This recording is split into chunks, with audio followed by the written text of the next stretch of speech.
Halo semua, selamat datang di Keluh Kesah Reddit, di mana kami akan berbagi cerita menarik dari seluruh belahan dunia. Kali ini kami akan membagikan cerita dengan tema Malicious Compliance, yaitu mengisahkan tentang sengaja mengikuti arahan orang sok tahu dengan maksud buruk. Berikut ceritanya. Cerita pertama. Ada yang salah dengan lembar pengeluaranku? Oh, maaf, biarkan aku mengulanginya. Tidak, aku bersikeras. Perusahaanku mengirim aku ke negara tetangga untuk mengajar secara teratur. Jadi aku terbiasa dengan lembar pengeluaran yang tidak biasa dan berkerut untuk perjalanan internasional. Aku menduduki posisi yang tinggi untuk diizinkan bepergian dengan kereta api kelas 1 karena aku memiliki langganan kelas 2 tahunan untuk perkereta apian nasional kami. Aku tidak memerlukan tiket nasional apapun dan karenanya tidak memiliki salinan fisik apapun yang menjadi rumit ketika tiba saatnya untuk menyerahkan lembar pengeluaran. Kustom adalah bahwa kami mencetak tangkapan layar dari toko online perkereta apian nasional. Ya, tanpa kertas, masih merupakan utopia yang jauh, dan mengeluarkan jumlah yang sesuai di lembar. Sejauh ini bagus. Biaya perjalanan ditutupi lump sum yang cukup besar. Karena kontrak dengan klien tertentu, perusahaan sudah menagih pekerjaanku dan mendapatkan uang, termasuk biaya perjalanan sekaligus.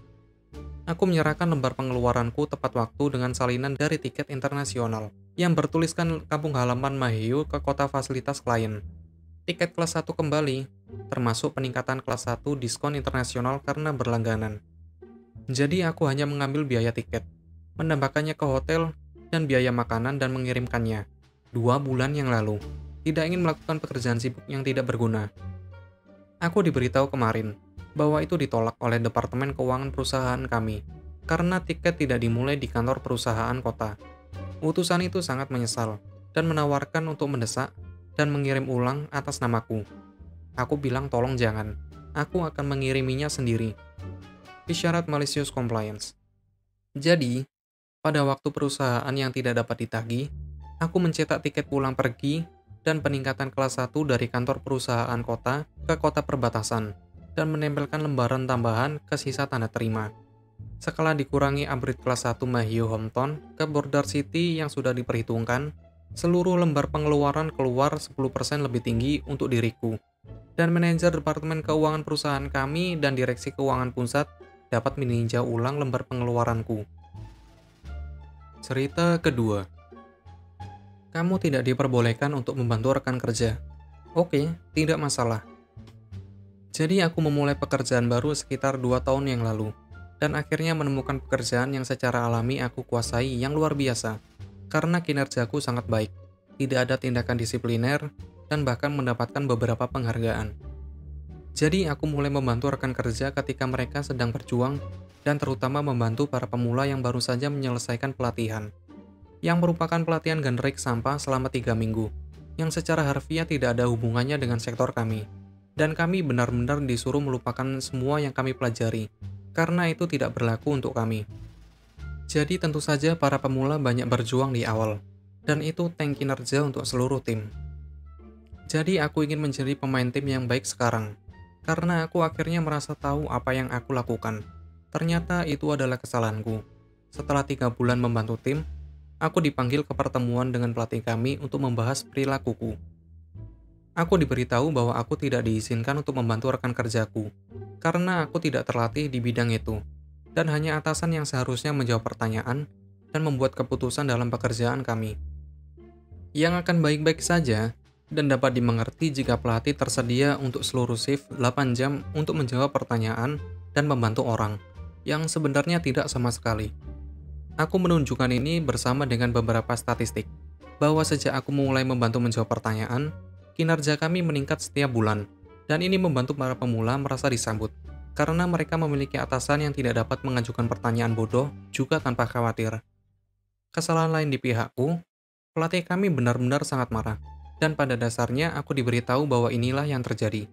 Dan jika aku ketahuan memberikan bantuan lagi, aku akan menerima tindakan disipliner. Oke, baiklah, lakukan dengan caramu. Maka kamu akan mendapatkan alasan menyedihkan dari seorang manusia. Aku screenshot percakapan di chat, menggali laporan kinerja sebelum aku membantu, selama aku membantu, dan selama 3 bulan ke depan tanpa aku bantu. Dan wow, Shocker kami mulai tanking dalam kinerja kami.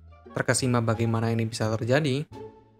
Jadi seluruh tim dipanggil ke pertemuan besar dengan petinggi yang lebih tinggi. Manajer dan pelatih kami membahas apa yang sedang terjadi dan mengapa kami melakukan hal yang buruk.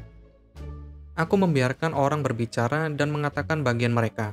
Dan di akhir pertemuan, aku hanya bertanya apakah aku dapat memiliki waktu 5 menit dari salah satu pemimpin besar. Karena aku pikir aku mungkin memiliki solusi untuk membantu peningkatan kinerja kami. Dan dia sebenarnya sangat tertarik. Sehingga dia menelponku setelah pertemuan untuk mendengarkan aku. Dan aku memberitahu dia tentang seluruh situasi, menunjukkan screenshot percakapan chat, hasil kerja, dan keseluruhannya. Temanku tampak terguncang, agak kehilangan kata-kata, tetapi mengatakan bahwa dia sangat menghargai masukan dan akan memperbaiki ini secara internal. Dan hanya itu. 3 hari kemudian, pelatih kami mengundurkan diri untuk mencari padang rumput yang lebih hijau. Hahaha, mampus lu. Cerita ketiga. Tidak ada yang membantuku di sekitar rumah, membersihkan secara agresif, dan melihat teman sekamarnya berantakan. Pada dasarnya aku memiliki teman sekamar yang sangat manja dan sangat tidak dewasa, yang dianggap mengambing hitamkan aku setiap kali sesuatu dalam hidupnya berjalan buruk. Merasa gemuk, aku tidak melakukan cuci piring. Stres di tempat kerja, aku tidak melakukan cuci piring. Bepergian segera, aku tidak melakukan cuci piring. Itu selalu cuci piring, dan tidak. Aku tidak melakukan kurang dari bagianku yang adil. Jika aku melakukan lebih dari bagianku yang adil, dia tidak melakukannya dengan segera. Dan jika mereka dilakukan dengan segera, aku akan melakukan lebih dari bagianku yang adil. Kami masih memiliki masalah komunikasi tentang tugas. Itu semua dibuat omong kosong. Jadi, hari ini teman sekamar kami yang lain mendudukan aku untuk diskusi tentang komunikasi. Singkat cerita, dia tidak tahu bagaimana berkomunikasi dan aku seharusnya tahu tanpa harus bertanya. Jadi tugasku untuk membantunya dimanapun dia membutuhkan bantuan. Karena dia stres dan dia tidak bahagia dengan dirinya sendiri saat ini. Dan hanya untuk konteks, dia adalah karyawan resto. Aku dengan teman sekamar lainnya adalah mahasiswa pasca sarjana tingkat atas. Aku juga punya 2 pekerjaan. Dia bukan satu-satunya yang bekerja. Aku marah. Seluruh percakapan ini sangat tidak pantas mengingat aku bukan terapisnya. Aku bahkan bukan temannya. Aku cuma teman sekamarnya. Jadi aku bertanya, oke, apa yang bisa kami bantu? Dan dia menyebutkan membuat makan malam, karena itu sangat menenangkan baginya. Dan aku melakukannya. Aku membuat makan malam. Aku bersantai sepanjang waktu. Aku menarik semuanya. Aku menyajikannya dan membersihkan piring itu. Dan sepanjang waktu kami makan, teman sekamar yang manja hanya merajuk saat makan malam. Sementara aku menatap teman sekamar kami yang lain. Dia perlu mengangkat jari, dan dia masih brengsek. Dia bahkan mengkritik hidangan itu karena ayam Alfredo memiliki terlalu banyak ayam. Aku melihat teman sekamar yang tidak manja dan melakukan gestur. Lihat. Fallout. Sekarang keduanya bersiap-siap untuk bertarung. Karena kampanyenya untuk membuatku terlihat seperti masalah baru saja runtuh. Kami semua selesai melihat apa yang ada di balik tirai. Begitulah ceritanya. Apabila kalian suka, kalian bisa like dan berkomentar di bawah. Jangan lupa subscribe untuk membantu channel ini. Sampai bertemu di video selanjutnya.